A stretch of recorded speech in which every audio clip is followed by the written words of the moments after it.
Swamiji, it's an honor to be here. I've attended 2 inner awakenings, one in Varanasi.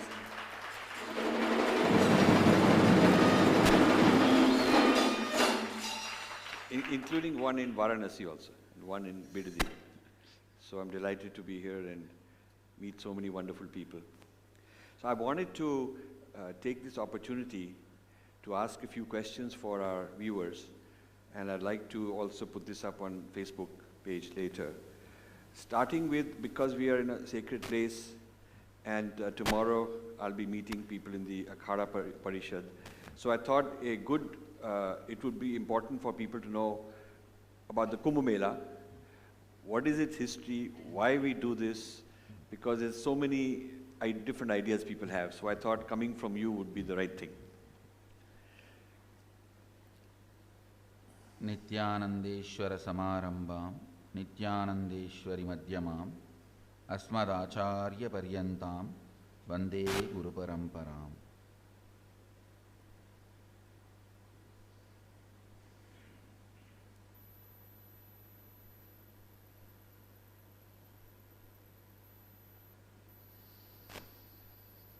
I welcome Rajivji first and every one of you.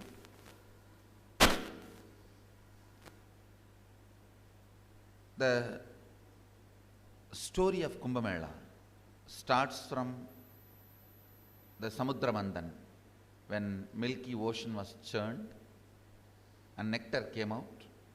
The nectar was protected by Garuda in 4 different places. That 4 different places, the space and the place itself became like a nectar. So we take the opportunity to go to that place and experience the Amrita, nectar, immortality within us. It's time immemorial. The earliest available Hindu literatures, all of them speak about Kumbh Mela not as a beginning, as it was happening. Even Vyasa is not speaking of Kumbh Mela like he founded it or initiated it or in his time it started. No, he speaks like as if it is happening forever. Even he speaks Kumbh Mela as a tradition. So when it started, we can't tell. But the earliest Puranas, earliest Hindu literatures also speak Kumbh Mela as a happening, not as if something that they started, it started few thousand years before or it started with somebody. No. So the modern day theories that it was started by Adi Shankara and all is not true. It was much, much before Adi Shankara. Maybe Adi Shankara organized it, so popularized it. Yeah. So even during British times, I guess surely, it was continuing. There was no time Kumbh Mela was disconnected or stopped. Our sadhus took care, even if they have given their lives. Sometimes 10,000 sadhus will start, only 200 will reach the Kumbh Ghat.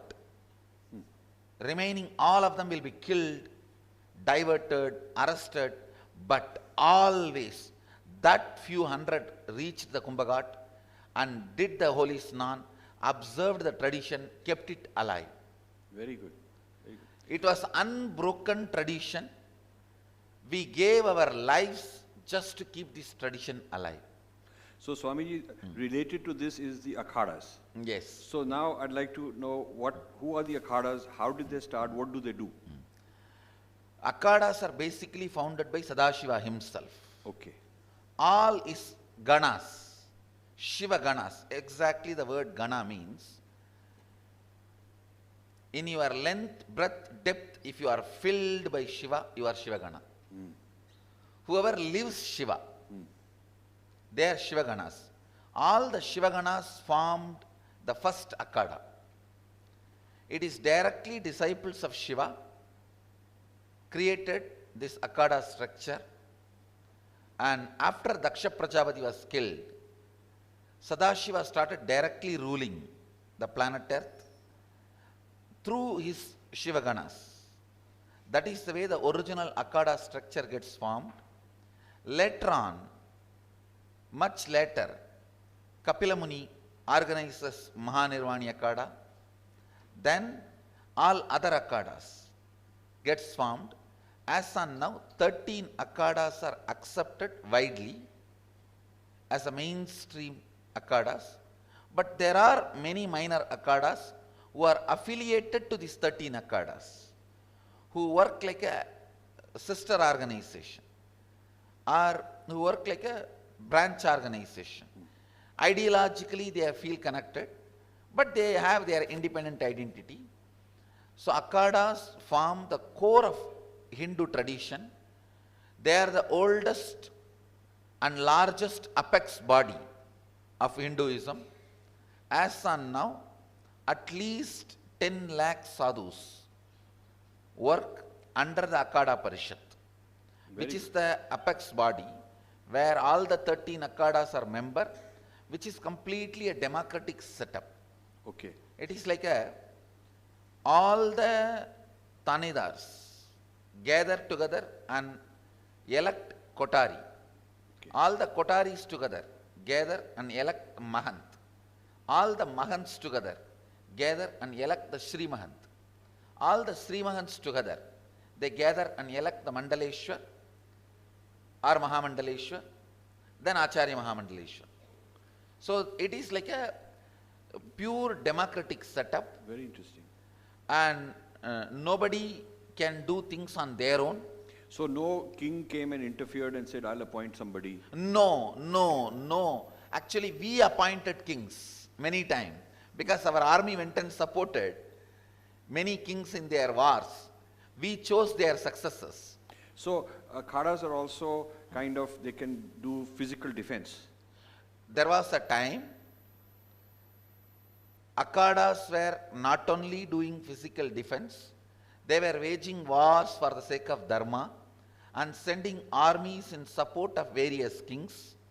Akadas were one of their main responsibility is teaching Shastra, using Astra to protect the Shastra.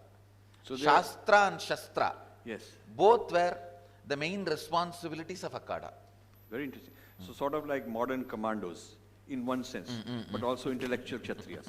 Intellectual Kshatriyas. I think in the modern day we don't pick up weapon, Yes. because the war is not actually in the modern day with weapons. It is all about intellectual ideas. Right, right. So So is this Nirvani linked with Buddha's Nirvana idea? Buddha got initiated in Nirvani Akada. In Nirvani Akada? In Nirvani Akada. You see, I can give you 5 points. Okay. The word Sakya Muni is actually the name of Kapila, Sankhya Muni. Okay. So Kapil Maharshi is the founder of Mahanirvani Akada. And Sankhya became Sakya. Sankhya Muni. Kapil Muni is called Sankhya Muni. So because he took sannyas from this tradition, Buddha is called Sakya Muni. Okay. Second, the word Nirvana. Nirvani Pita, Nirvani Akada is thousands of years older than Buddhism. Buddha picked up that word from Nirvani Pita. Very good. And third, this is the Kashi is the spiritual headquarters of Nirvani Pita, where Kapil Maharshi's Jiva Samadhi is there. This is where usually sannyas is given. So Buddha took sannyas from here. And next important thing you need to know, still Mahanirvani Akada's 52 madis, 52 branches, Buddhism is one of the madi. And still Buddhists receive the respect and recognition as one of the madi of Nirvani Akada. So does Dalai Lama accept this? And yes, all Buddhists accept because it is traditionally, and they have to accept. It is not something started yesterday or day before yesterday. Right. It is there forever, as they as one of the madis, and they do accept and attend many places, many ways. The name Nirvani and Sakya Muni, many of the teachings of Buddha is based on Sankhya philosophy. And one of the Madi, 52 Madis of Nirvani, Buddhism is one. With all these facts, you can see very clearly, Buddha took the whole structure of Buddhism from Mahanirvani Sampradaya. Very good. From Mahanirvani Akada. It is Mahanirvani Pita which is the source of Buddhism.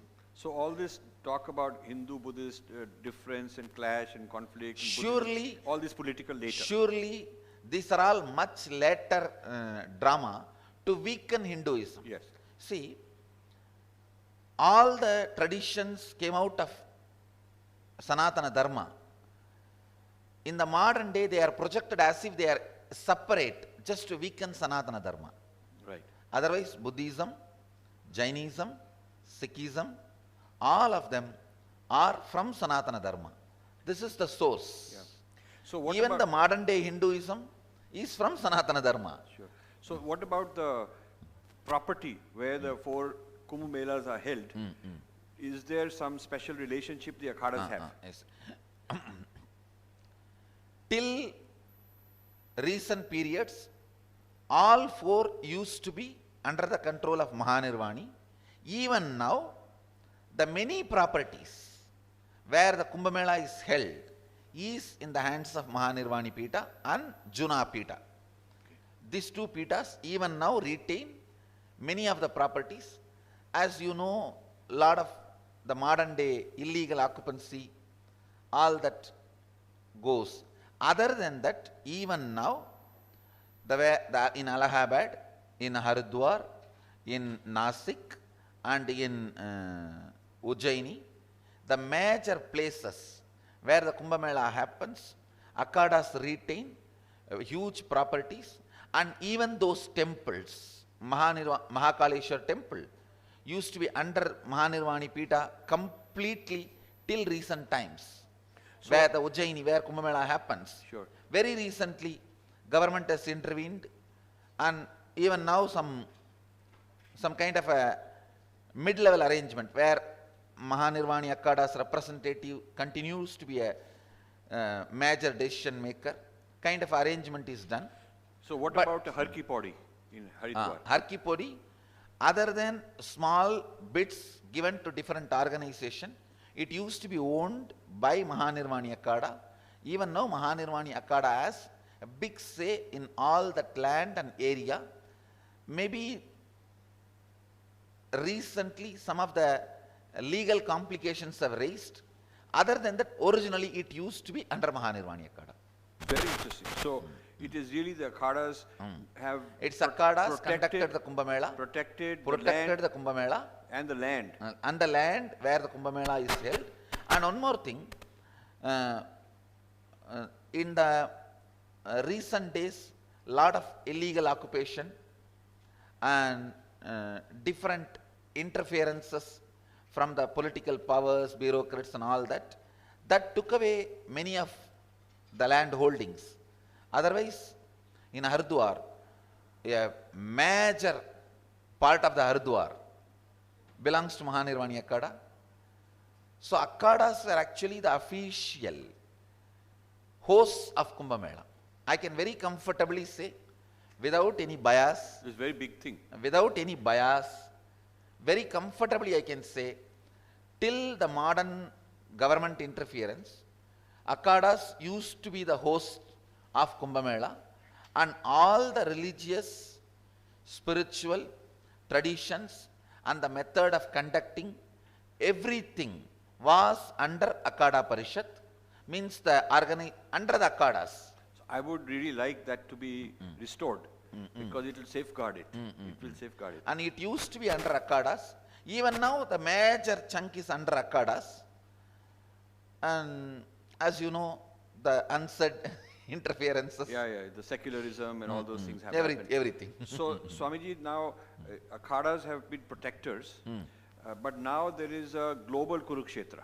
The game is changed. So now the threats are coming from all over the place. Also very sneaky. So for instance, there is a Harvard project to study the Kumbh Mela.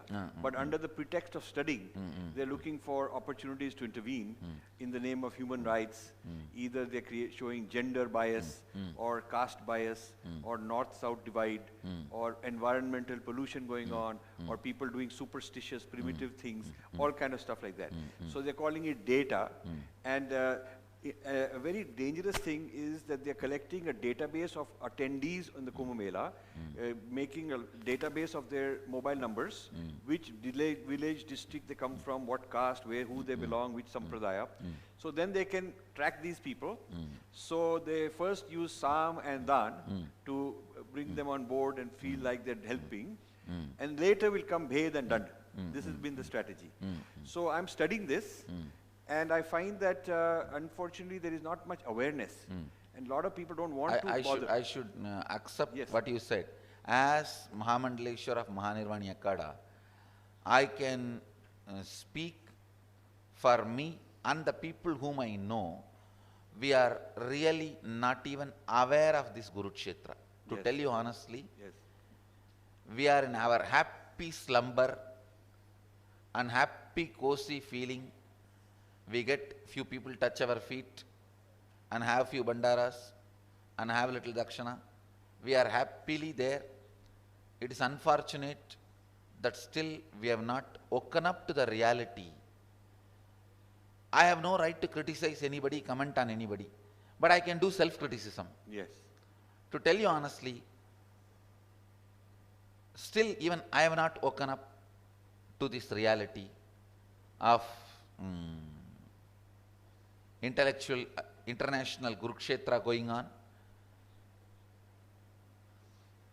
When you explain, I understand the gravity, but we have not woken up to the reality. That is the straightforward, honest truth.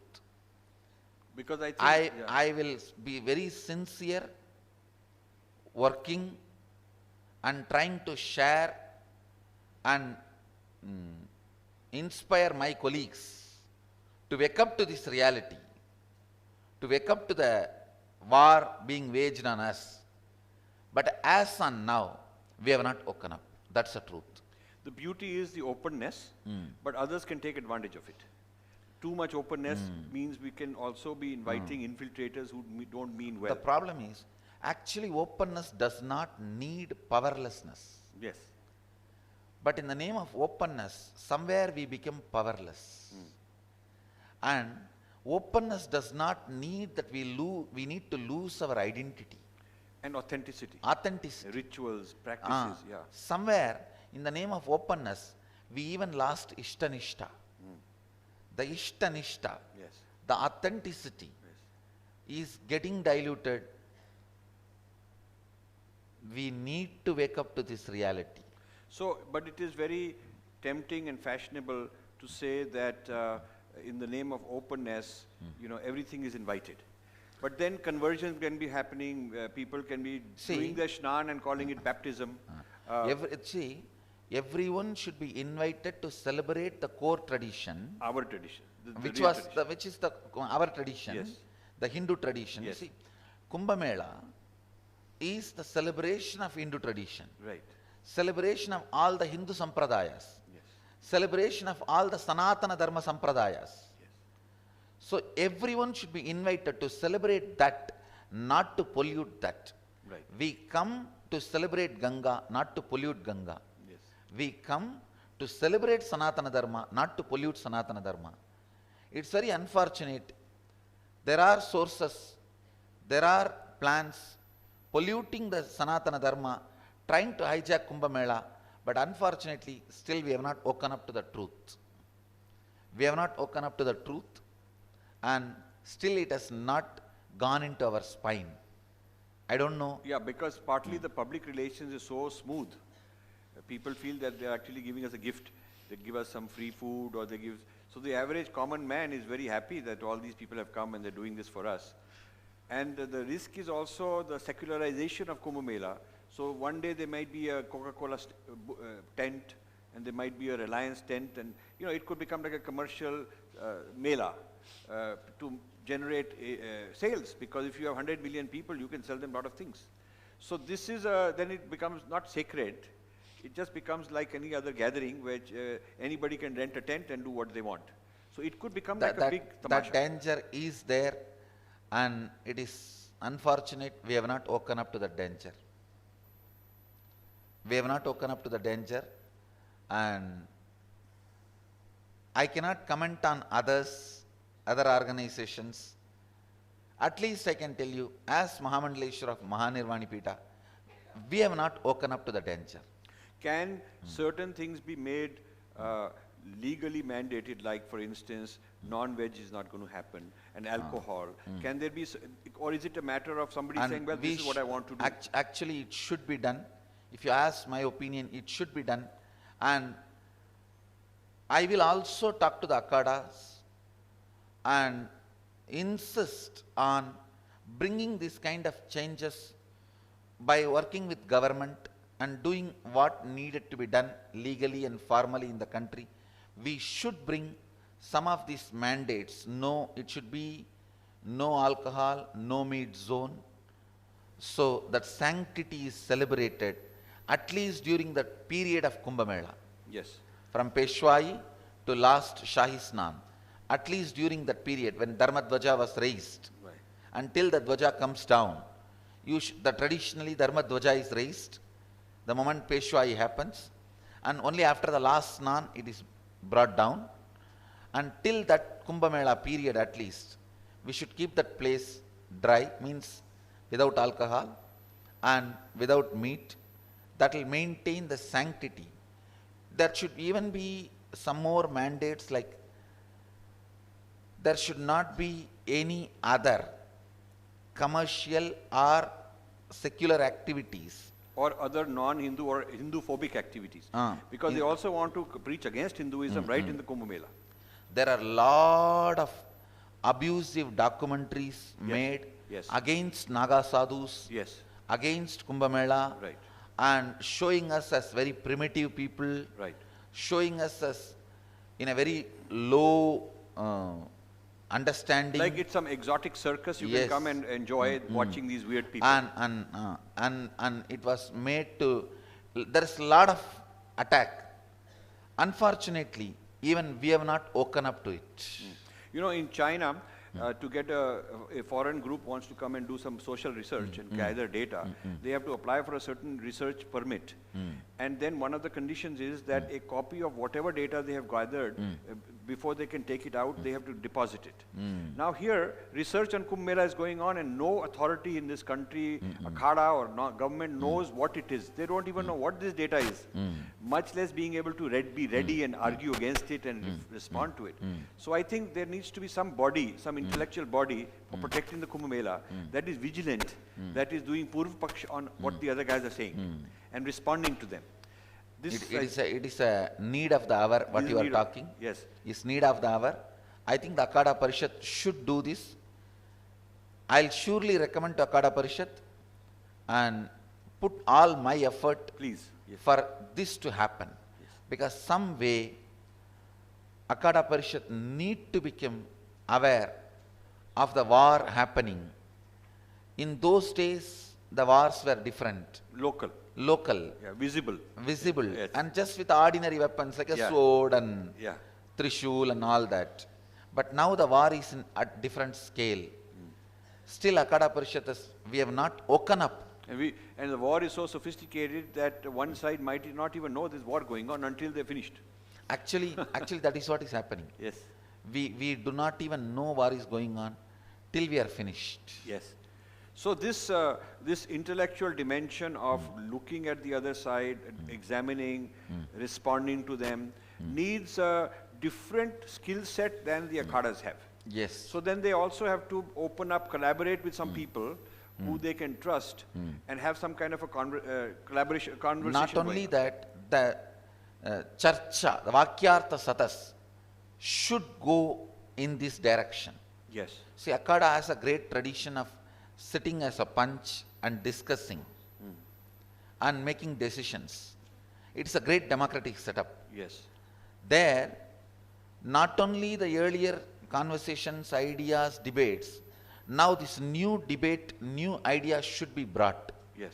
Akhadas should start discussing about it, and surely I'll do everything which I can to make these debates happen and put these ideas, make all the Akhadas understand the threat we have. That's very good. So Swamiji, I wanted to also going beyond Kumbh Mela, our system is so rich, so can you give some ideas on health benefits of your teachings? Physical, mental, all kind of health benefits. See, when it comes to the benefits, whether it is a prevention of disease or maintaining the health or curing or having the best mental setup, peace, joy or bliss or ecstasy, and being far away from depression, handling life, everything, including manifesting the extraordinary powers, everything is available in our original source texts, what we call Veda Agama, Vedas and Agamas of the Hindu tradition. Whatever I am doing is bringing life back, reviving the original science as expressed in Sanatana Hindu Dharma. Whatever experience, anubhuti I had by my Guru's grace, Atma Pramana, I compare with Apta Pramana, Shastra Pramana, the ancient masters' experiences. And I do acid wash all my Atma Pramana with Atta Pramana. Whatever my personal experience, Atma Pramana, I do acid wash them with Shastra Pramana, Apta Pramana. Whatever finally stands after the acid wash, I share it with the world as Sakshi Pramana, Very good. which becomes Sakshi Pramana. I also wanted to tell the whole world through this opportunity, everything you need is available in our Shastras. Always learn from the Gurus who have personal enlightenment and abide by the Shastra Pramana. Anybody who does not have personal enlightenment will not even understand the scriptures completely. They will be just pandits. They will not be able to give you experience. Some of the people who had few satori, one or two experience, but does not adhere to Shastra Pramana, there is a danger that their experience may be good for them but not for whole world. Yes. Even if somebody is enlightened, what they should share with the world and what they should not share with the world will be decided only by Shastra Pramana. Very good. Every person, whether he had enlightenment experience or not, what he shares with the world should be decided by Shastra Pramana. Shastras gives a complete view of what can be shared, what is good for the whole world. Some of the Gurus, by the way they are brought up, they will be vegetarian. They may not be drinking alcohol. So they will do some Sarasasan, the stomach cleansing techniques, all this. It will work for them. They will have experience. But because they do not refer the original scriptures, they don't understand The vegetarianism and no alcohol is a basic requirement for these kriyas to work. Yam, niyam are requirements for these other components of yoga to work. They start thinking these actions alone are enough, and they start teaching. When somebody who drinks regularly alcohol, if he does Sirasasana, I guarantee he will have mental problems. I have done enough of research in this. So it cannot be dismissed as cultural frill. Some of them It cannot dismiss be taken out yes. in the name of cultural frills. Yes. Everything Patanjali mentions. That is why the word is Ashtanga Yoga, not even 8 steps, 8 parts. But altogether. Anga. The word Ashtanga Yoga is not 8 steps that you go to the second step, you leave the first step. You go to the third step, you leave the second step. You go to the 6th step, you leave all other steps. No. It is not steps, it is Anga. Right. Unfortunately, some gurus, when they do not read the scripture or respect the scriptures or revere the scripture, the source manuals, they cause more danger to society than the help. So even if somebody is enlightened, what they teach to the world need to be acid washed through the scriptural strength. So the key is having had the experience and Referring to validating it with the text. With the text. Before transmitting it. Transmitting. All See, because many things which we have practiced, without even knowing we practiced, even that needed to be taught to others. Right. See, sometime, for example, Ishvara Pranidhana, Patanjali says, surrendering to the ultimate.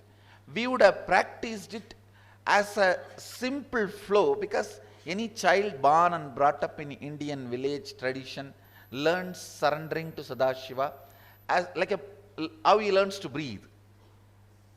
But we forget, when we teach to the world, they may not have had this background and experience. They need to be taught this very systematically, scientifically. Yes.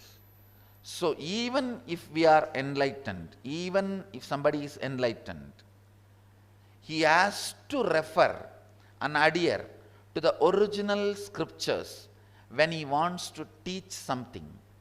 When the knowledge needs to be transmitted, that is the only safest way, method, the spiritual knowledge, spiritual experience, spiritual enlightenment can be transmitted. I do request the people, please always understand, learn only from the people who have experience and referring the scriptures. So all this secularization, dilution is a kind of distortion. Because, Surely, nothing is a cultural frill in yoga. The whole system has to be taken. Whole thing has to be lived. Yes. Whole thing has to be lived. Yes. Yoga has not accumulated any cultural frill. Sadashiva is brilliant enough to make a system which keeps itself pure forever. Very good. Which has self-purification method. Even Ganga is able to purify herself. Yes. Yes.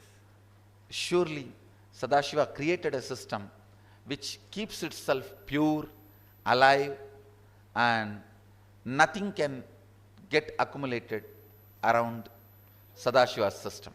So a lot of people who call themselves Hindus need to be converted to Hinduism. They need to Again. start living Hinduism. Yeah. Because so They this is, see, they are only born Hindus, yeah, but they need to live Hinduism. just symbolically, just a kind of a name. Now this is where I wanted to discuss, I'm studying the whole influence of Indian dharmic traditions on the West. And I'm going to write a book on this whole thing. it seems that the Buddhists officially, formally said, okay, I'm converting you to be a Buddhist. Dalai Lama did that. But the early Hindu gurus in the 60s and 70s said everything is the same. Doesn't matter, you can learn this breathing or learn this asana and you can just continue who you are. So the people got mixed up. They, it's like you have a cup with the tea in it and there's little tea left and now you pour coffee and you don't have either one, You have to clean it first. So that cleansing and reinstalling for the new idea didn't happen. So I think a lot of these people with good intentions did not get rooted. So it seems that there needs to be, for people who are outsiders, who are Westerners by birth, who want to be genuinely become Hindus, there needs to be a procedure where they can actually be made to feel that now you are a Hindu and you will claim that, you will officially call yourself, you will fight the battles of Hinduism and you will just live like that, no matter what anybody says. That way it's good for them. Do you feel that's the case? See, it is very unfortunate. People who are living Hindus were not inspired enough to become official Hindus. Yes. They are living Hindus. Yes. Unfortunately, people who don't have clear route did not guide them to be official Hindus. It is time we open our doors for living Hindus to become official Hindus. Very important. And this is for what living Hindus to become official Hindus. This is why what I call the U-turn, where people make this U-turn back to their tradition, does not happen so much with Buddhists. Westerners who are Buddhists, they stay. Because they've been told, now you are a Buddhist, and you are part of our Sangha. So we need to do that as Hindus also. Welcome anybody and make sure that they're living the life and give them responsibility as leaders. I think they want it also. And it is time that we open our doors for the people who are living Hindus to become Hindus. Yes. And I tell you, the moment you bend your body for Surya Namaskar, you are a living Hindu. Yes. And the moment even you decide to do yoga, yoga means what? It has already two presumptions. There is cosmos, and you are a jiva with multiple life, and you have to unite with the cosmos and reach the oneness. That is yoga. So the moment you start practicing yoga, you understand the oneness, you understand multiple lives, you decide to become one with that cosmic oneness. So the basic ideas and truths of Hinduism is part of yogic psychology. Very true. This cannot be separated. Basically, the moment you bend to do Surya Namaskar, you are a living Hindu. Yes, very good. So the courage and the clarity required is that certain things are not going to mix. Like idea of sin, original sin, that this is how I'm born. In yogic tradition, there is no idea of original sin. Yes, that's a very important. There is no idea of original sin. We're originally divine. You are Amritasya Putraha. Yeah. Upanishad very clearly says, Shrunvandu Vishwe Amritasya Putraha. O sons of immortality, please listen to me. Yes, yes. So basically our first declaration is Shrunvandu Vishwe Amritasya Putraha. O sons of immortality. There is no question of original sin in yogic tradition or Hindu tradition. So this whole project that your problem is original sin and your solution is one exclusive solution, that whole thing has to be dismantled. No, Because that it's is creating a lot not of there in yoga tradition, in yogic tradition. Yes. The moment you bend for yoga, naturally that is no more part of your being. This is why I was disappointed when somebody goes to the United Nations and says that yoga had nothing to do with Hinduism and in India, because it seemed like a bit making a joke out of it. And that's unfortunate. No comments. Yeah, no comments. I'm happy. Yeah. So the next thing I wanted to discuss is this whole idea of siddhis. People are skeptical and afraid of siddhis. So for instance, third eye awakening. even though it's empirically shown, because I think they feel that either it is some kind of black magic and something wrong must be going on, or they're somehow uncomfortable with it. But I wanted to have your view, because I feel that siddhis are basically science which the ordinary person has not yet discovered, and few people have discovered. So if some airplane is flying over a very primitive society, they will think that this is magic, that this is some kind of a miracle. But it is not a miracle to the person who understands it. So one quality is that there are knowledgeable people for whom it is just a scientific thing, and it can be taught. Now that is another thing. Sai Baba had siddhis, but he was not teaching others to have them. But you have siddhis and you're teaching others to have third eye awakening. And this idea of the fact that many other kids have third eye awakening, and they are free to go and be measured, evaluated in scientific clinics. You haven't stopped them. They can be evaluated. And we are doing everything to make it more and more scientific, and means studying we are encouraging all the studies. Yes, because also it's very interesting that different children are having different experiences. So depending on their own level and their own conditioning and whatever, somebody sees it from here, somebody sees it from there, somebody can see clairvoyance distance, somebody else cannot. So we are discovering, just like scientists, discovering lot of interesting things which did not fit the old thought. And then they have to find out why it is like this, and if you heat the temperature, then it becomes something else. So they are discovering all these things, and now now we have to figure out. So this is the stage I think we are in, the rediscovery and revalidation of ancient knowledge. Do you feel that that's how we should look at it? Siddhis as science? I'll present the basic few truths. People have one stupid fellows who think it is not possible. They are too stupid. Yes. That is one group. Yes. Second, kind of a paranoid that it is stopping our growth towards enlightenment. Yes. Which is not true. Yes. I wanted this important truth to be understood. Patanjali speaks siddhis as destruction for enlightenment, because the methodology he provides is, when you are traveling towards enlightenment, you will manifest these powers. That is the science based on what Patanjali is offering. Right. There is one more science by Sadashiva much before Patanjali called Shashtanga Yoga in Yogapada.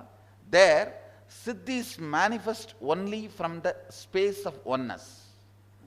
They do not manifest on the way to enlightenment. So Sadashiva calls them as Shaktis, not Siddhis. Okay. So the science I am following is from the Yogapada of Sadashiva. The more you experience enlightenment and oneness, more you will manifest powers.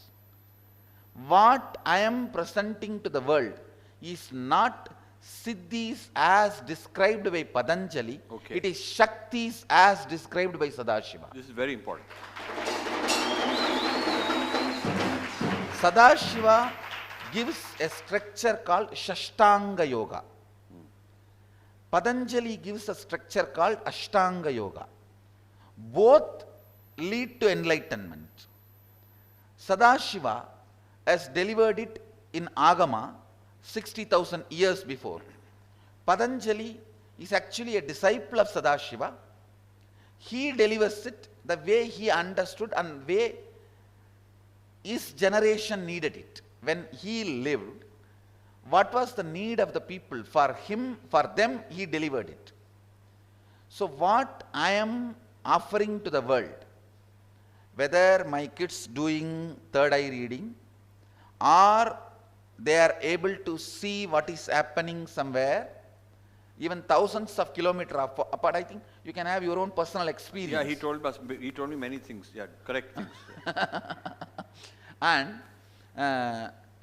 seeing beyond the distance, all these are not siddhis as described in Patanjali Yoga Sutra by Patanjali, they are Shaktis as described by Sadashiva in Shashtanga Yoga, in Agamas Yogapada. In Agamas Yogapada, Sadashiva very clearly describes. So, these Shaktis do not stop somebody reaching enlightenment. And they manifest only if that person is rooted in the enlightened state. See, for example, if you ask a person who does third eye reading from Patanjali tradition, he will say he concentrates himself and completely centers, does pratyahara, dharana, and then he manifests that power.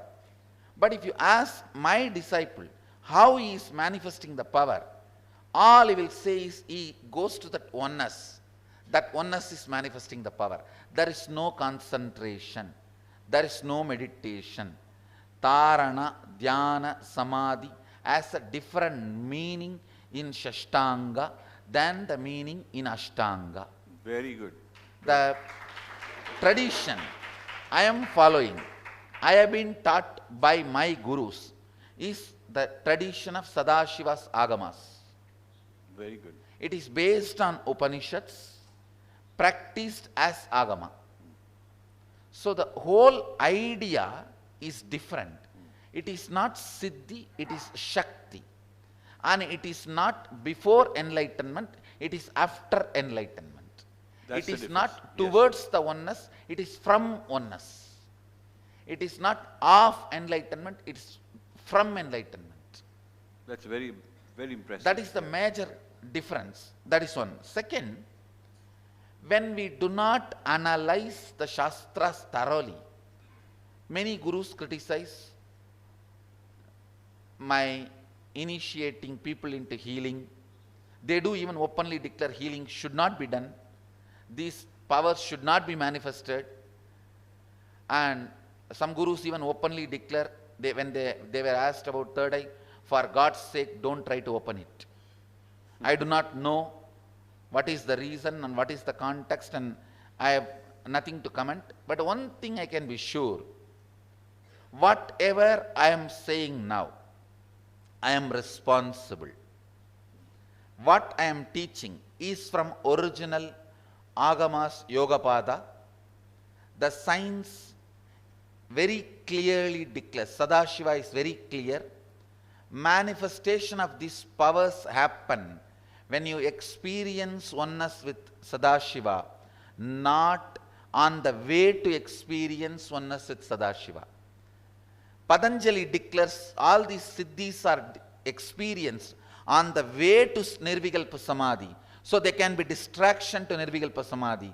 Sadashiva very clearly declares these are manifesting in his tradition. See, each tradition has a structure, a separate architecture.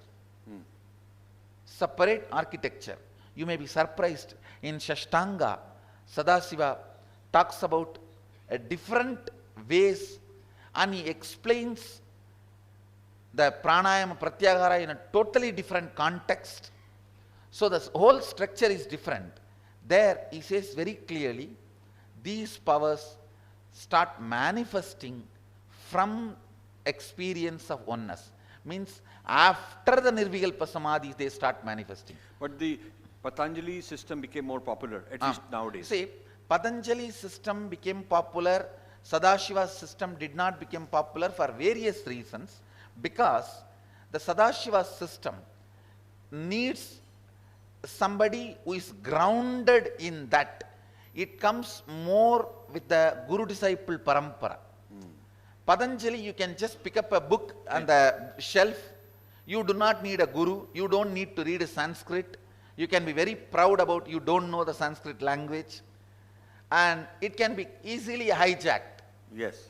But the Sadashiva system needs a basic requirement of initiation by enlightened guru. Shaktipat. So you need Shaktipat. Shaktipat, initiation and training by an enlightened master. So naturally, the requirements and prerequisites of this tradition did not allow this tradition to be mass circulated. Which is very good actually. Ah. It protects it. Good or bad, that is one. This is the reality. This is the reality. This is the reality. But just because Patanjali's system has become popular, no one has a right to say, other than that, no other thought current exists. Right. And anybody who manifests these extraordinary powers is only expressing siddhis, and that will distract people from enlightenment. The whole thing is irrelevant when you are in the path of Sadashivas as per Yogapada of Agama, because here whatever is manifested, there is no concentration or any mind game used. It is from the oneness expressed. They are not siddhis, they are shaktis. That's very good. Beautiful. And I also want to assure all my disciples and followers, express, manifest as many powers as Mahadeva describes. You will not be deviated from the enlightenment. You will be more and more rooted in the oneness experience.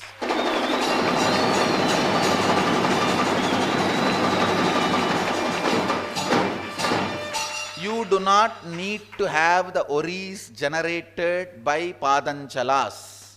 You are Adishaivas.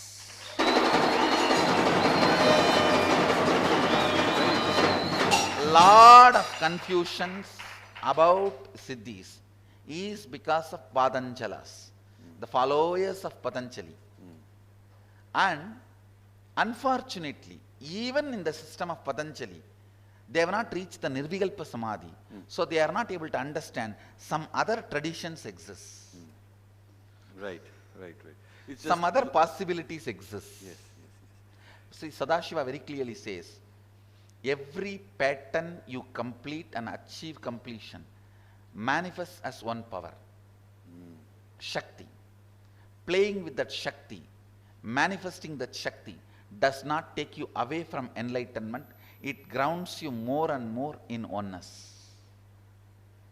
Manifesting and playing with the power itself becomes a spiritual practice to be grounded in oneness in Sadashiva's tradition. Very good. Anybody who is ready to challenge me as per this tradition, I am ready to face them for Vakyartha Sadas or Kandana Mandana or Vada Pradivada. Good. I am open. And I will also demonstrate these siddhis and prove to them they are not siddhis as per Patanjali's. They are pure Shaktis as per Sadashiva. See, there is a big difference. When somebody expresses siddhis as per Patanjali, his brain will not show Turiya state, the ultimate awareness and ultimate restfulness. Yes. I can demonstrate the siddhis not only through me, any of my disciples, not only they will manifest siddhis, their brain will be in the same frequency of ultimate restful awareness and ultimate awareness, So some which is Turiya, so the neu- oneness state, So neuroscientists should do some brain scan work on these students. which we are already working, which we are already started doing. That would be should be published in scientific journals. You see, because that's very solid proof. when somebody is in the state of the ultimate awareness and ultimate rest, that can be clearly recorded by the modern day equipments, Yes. which we have tried many times, and it shows very clearly that no thought, that Turiya state. Yes. Whenever my disciples manifest powers, it always shows the brain is in the Turiya state. Right. It means it is not Siddhi, it is Shakti. Right. They are manifesting oneness. They are not having these powers when they are towards oneness, when they are having these powers because they are rooted in oneness. No, this is to me the two most amazing things that I'm learning from you. One is this, the human potential, the higher human potential than what ordinary people have discovered, higher than what science has discovered. So a lot of people are threatened. And I also wanted to tell you, if anybody is honestly open to know about these powers, I am open to share with them the science and Sadashiva's science and I have no copyright. Yeah, that's good. I am very clear. I am very clear. I have realized whatever Sadashiva said, and I have experienced. My contribution is only reinvention, not discovery. I have reinvented whatever Sadashiva shared. So it belongs to whole world, whole universe. Anybody who is interested, I am open Very good. for them to take it, practice it, enjoy it, and share it with the world, not to distort it. That's very good. So I think that this is itself an amazing achievement. And the other one is the Kumbh Mela and the Akhadas, correcting them, making it protected, bringing awareness so that, because I feel that the earlier part of our discussion on Kumbh Mela, I feel that with a properly protected Kumbh Mela, you can use that as a revival of all Hinduism. Yes. And this is why it has been targeted for attack, because once they can attack that, they can attack all of Hinduism. They know that is the center. So these two things, from the oldest tradition of Kumbh Mela, bringing it to the modern times, and the oldest tradition of the Shiva Sutras and the Agamas, and bringing that to modern Shakti. Shiva Sutras, Vijnana Tantra, Spandakarika are all part of the Shaiva Agamas. Shiva, yes. Shiva has delivered 108 Agamas. 28 is popular in south, 64 is popular in north. I need to come and study more with you. I started, some of my studies were with the works of Lakshman Ju. All the Kashmiri Shaivite works Yes. are Shiva Agamas. Yes, they all Kashmir Shaivism, the whole very powerful. There are various branches of Shaivism. Yes. Veera Shaivam, Adi Shaivam, the Kashmiri Shaivism, and Lagulishwara Shaivism, Pasubada Shaivism.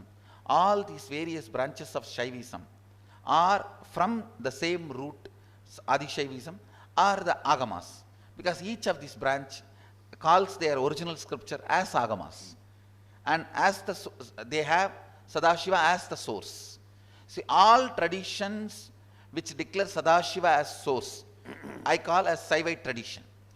So Amiji, I am glad that neither Max Miller translated, because that could have been distorted, nor this new Murthy Classic Library translation by Sheldon Pollock has targeted those texts, which means they ignore them so people who are authentic can control them and translate them properly. Otherwise, it would all be misinformation. This is also, so in a sense, being ignored and left alone is a blessing in disguise, because then it is not distorted. And a true teacher can come and enlighten. And I also wanted to invite, see, there were many gurus who were criticizing indirectly that what I am teaching is Siddhis. Some of them don't even accept that it is Siddhis. They say it is bogus. Some of them genuinely say, no, it is Siddhis, because it is so undeniable. But it is blocking the enlightenment or diverting people from enlightenment. I wanted to sincerely request them, if you are interested in attacking me, go ahead, do that. I have no problem. I have seen enough and I don't care. But if you are sincerely believing it and you want the truth, now I am sharing it. What I am doing is not Siddhi, it is Shakti.